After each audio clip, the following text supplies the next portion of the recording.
So now I have a fairly long pedal, I think, to get back to the central part of the park where major monuments are and start to peruse those.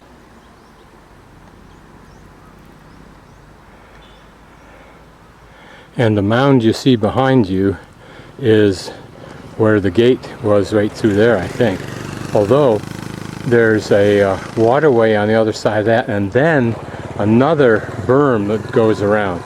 So I'm not really clear which was the actual gate.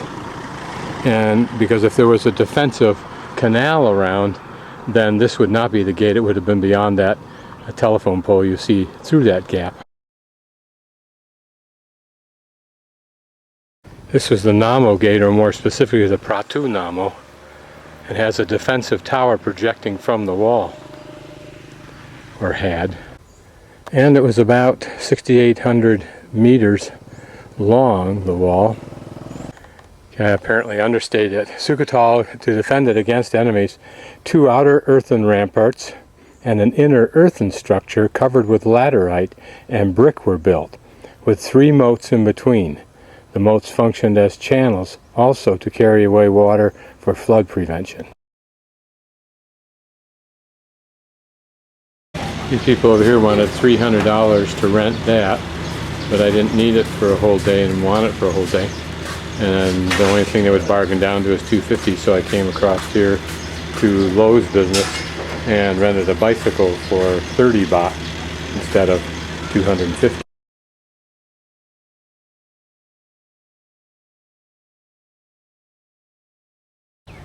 This is Wat Mahathat, completed in the 13th century. It's the largest wat in Sukhothai, surrounded by walls, 206 meters by 200 meters.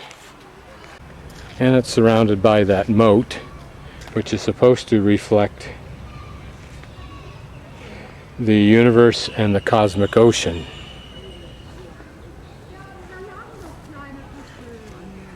This is a very beautiful park-like area, most appropriate to be called a historical park. One can only tax their imagination to try to imagine what this particular complex would have looked like. Everything in brilliant white and maybe gold and some other colors for detail.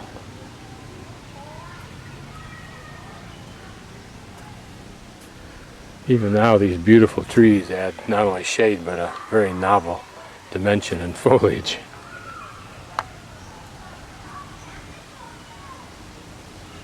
There are apparently 198 Buddha here, but we'll just look at that which piques my interest. These are beautifully preserved.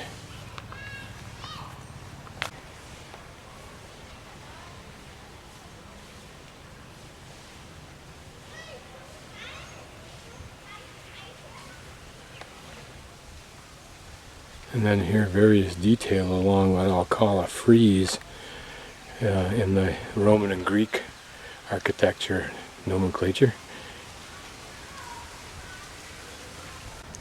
Notice this chedai on the right with all the niches.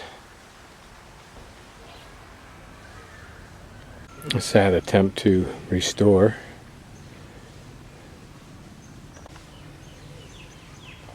Another Buddha on the other side, same stylization. There's somewhat the sensation of walking here that you get through walking through the Forum in Rome, and that is you're surrounded by these different styles of and forms of architecture, all in varying states of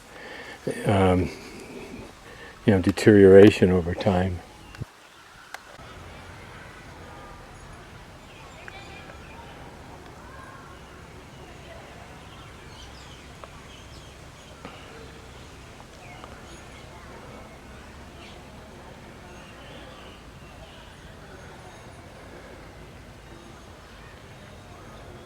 And each of these pedestals in front of us would have been a chedai. Notice this one with the sloping terraces, but I'm betting that it's just sunk. No, I'm wrong. It's designed to go up. I don't think it's spiral. other words, I don't think that those terraces connect. The size of this complex is, in my mind, overshadowed only by the complexity of the views that we get, of the different architectures, the different Buddhas from different views. It really is an impressive arrangement.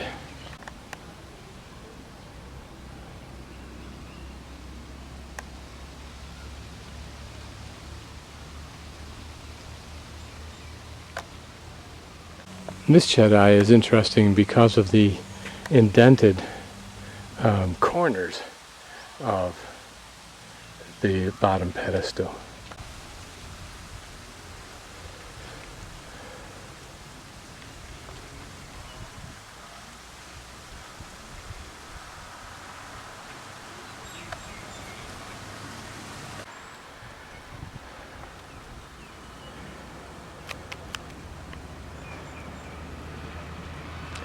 This one currently being used for offerings, not to mention to shelter a dog from the shade, in the shade.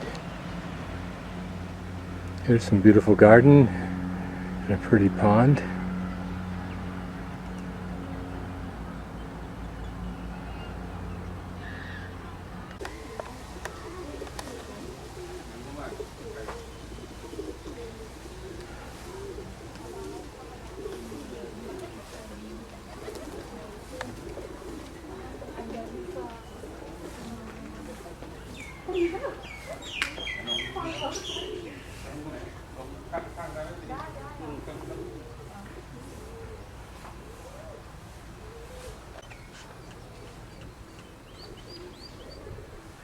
Notice those steps, that's interesting. If it were the Incas, they would be for niches, for statues and so forth.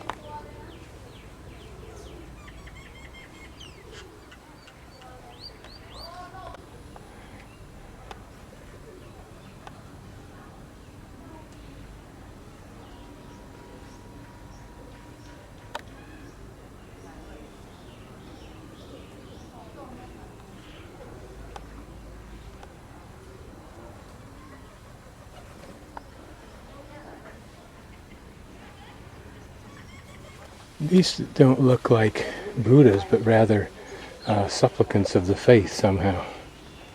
They all seem to be the same. But again, duplication is very, very prevalent in Buddhism. The more, the greater the emphasis. This is the Buddha that seems most interesting here, ensconced in this relatively tight enclosure. I wonder if it was covered in the past. And look at that smile.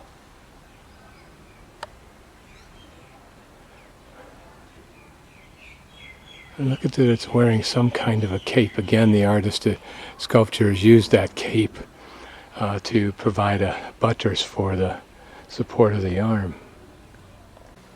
And here, on the other side of this large Chedai, is a matched Buddha in a tight enclosure. And notice the red color here. Does that indicate that they were painted? Perhaps. Some nicely preserved Buddhas on this side.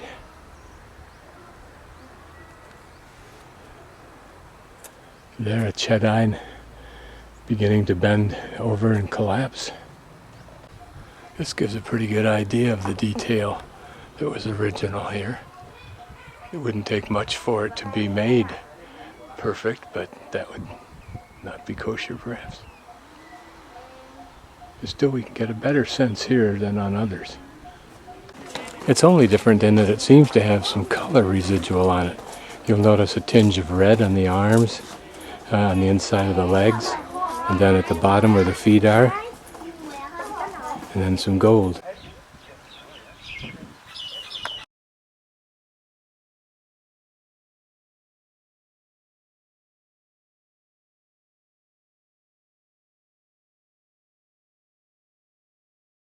Here again we see those stones.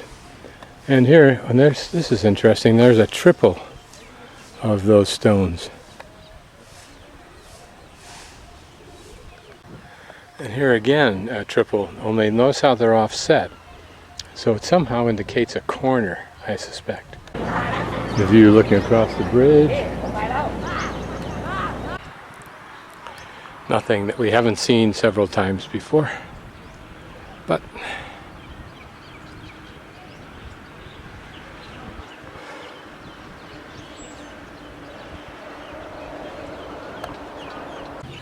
here a very elegant Buddha that looks very effeminate and probably is a modern reproduction. Notice the fingers, that has some significance.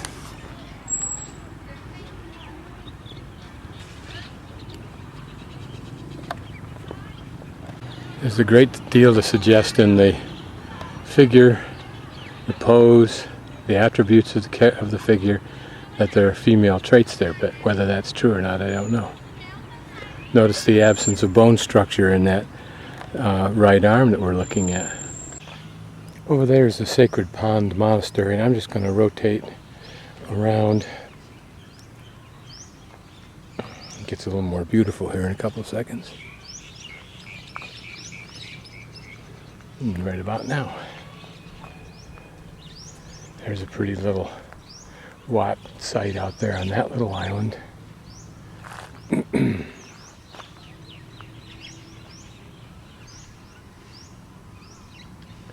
that's Wat Mahathat, the largest of them that we saw first.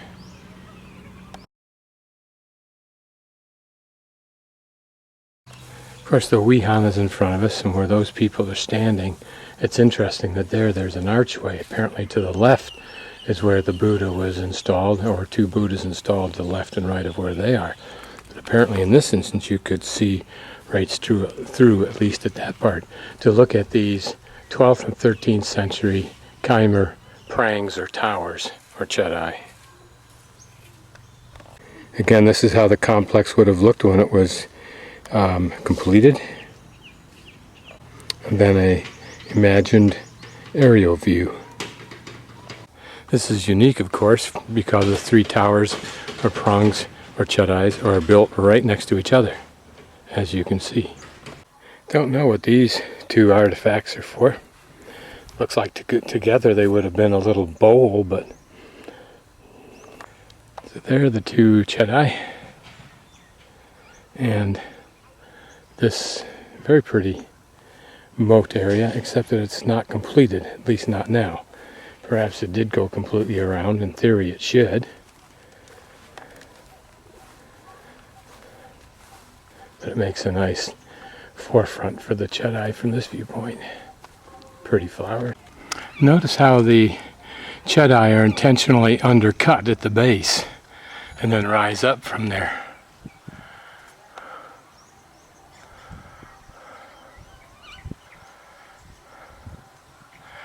Again, the one in the center gives us an idea of what all three of them would have looked like when they were complete. Except that they would have been even more of a brilliant white than this dulled out whitish orange that we see.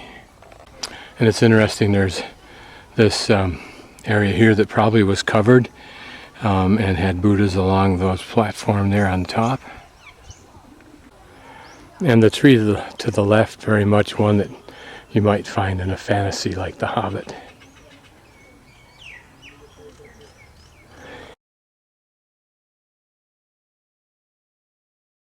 Now we're on the grounds of Wat Si Sawai Thong. It's the last one that I'll be looking at in Sukhothai. Pretty surrounds and pretty place to live if you wanted to live in this hot Thailand.